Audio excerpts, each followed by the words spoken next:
আমার আজকের ভিডিওতে ওভেন পরিষ্কার রাখার এমন একটা টিপস আপনাদের সাথে শেয়ার করব। যদি ভিডিওটি সম্পূর্ণ না দেখেন অবশ্যই কিছু একটা মিস করে ফেলবেন।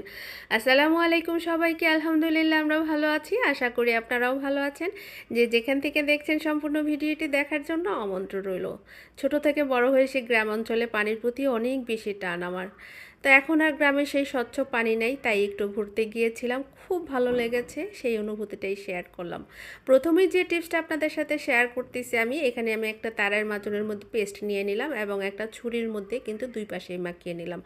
আমরা ঘরে ছুরি ব্যবহার করি, ছুরি পরিষ্কার করার বা ছুরি ধারালো করার কিন্তু অনেক টেকনিক আমরা ফলো করি। বাট আপনি যদি এটা একবার ট্রাই করেন, বিশ্বাস করেন আপনি আর কখনোই অন্য কিছু ট্রাই করবেন না। এটার ফলে এই তারের মাজনি দিয়ে এটাকে এইভাবে ঘষে নেওয়ার ফলে এটা যে কী পরিমাণ ধারালো হয় আর কী পরিমাণ পরিষ্কার হয় সেটা আপনি একবার যদি ট্রাই না করেন তাহলে কখনোই বুঝতে পারবেন না। এরপরে যে টিপসটা শেয়ার করতেছি আপনাদের সাথে, এখানে দেখতেই পাচ্ছেন যে আমি পেঁয়াজ ভাজা করতেছি। পেঁয়াজ ভাজার হওয়ার পরে কিন্তু প্রথমে আমি হলুদ দিয়ে দিলাম।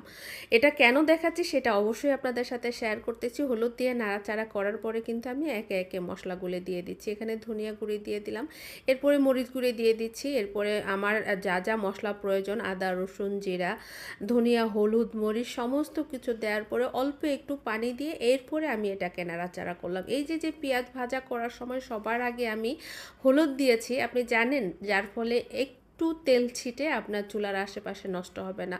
প্লিজ আমি আপনাদেরকে রিকোয়েস্ট করব আপনারা আমার এই টেকনিকটা ফলো করলে আপনারা অনেক বেশি উপকৃত হবেন।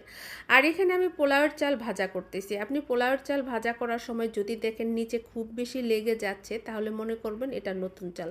তাতে করে সেই ক্ষেত্রে আপনি একটু তেল বাড়িয়ে দিবেন এবং পানির পরিমাণটা একটু কম দিবেন।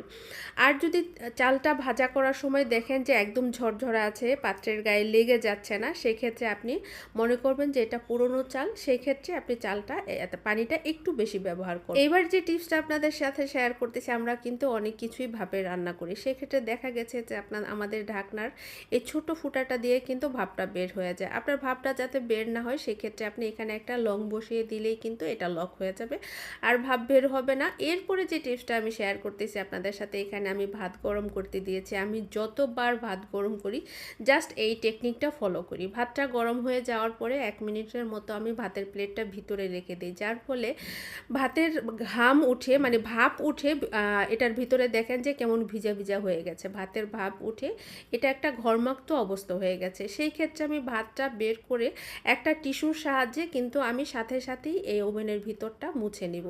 যার ফলে হয় কি, আমি যেহেতু যখনই ভাত গরম করি তখনই এই কাজটা করি, আমার ওভেন নোংরা হওয়ার কোনো সুযোগ থাকে না। আরেকটা জিনিস আপনি ট্রাই করতে পারেন, সেটা হচ্ছে আপনি কখনোই কোনো তরকারি ঢাকনা ছাড়া গরম করবেন না। তরকারি থেকে কিন্তু ছিটা এসে এই ওভেনটা নোংরা হয়, অপরিষ্কার হয়ে যায়। এই টেকনিকটা ফলো করলে আপনার ওভেন সব সময় পরিষ্কার থাকবে আর বেশি ঘষা মাজা করে আপনার পরিষ্কার করতে হবে না।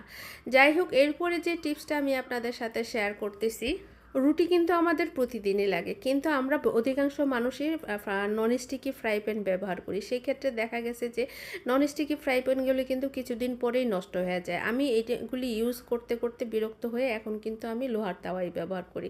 তো আপনি যদি প্রতিদিন লোহার তাওয়ায় রুটি সেঁকতে চান দেখবেন নিচে লেগে যাবে, সেই ক্ষেত্রে প্রতিদিন তারের মাজনি দিয়ে পরিষ্কার করে তাওয়াটা গরম হওয়ার পরে কয়েক ফোঁটা তেল দিয়ে এইভাবে টিস্যু দিয়ে মুছে এরপরে যখন আপনি রুটি সেঁকা করবেন দেখবেন যে একদম ননস্টিকি ফ্রাই প্যানের মতো ব্যবহার করতে পারবেন।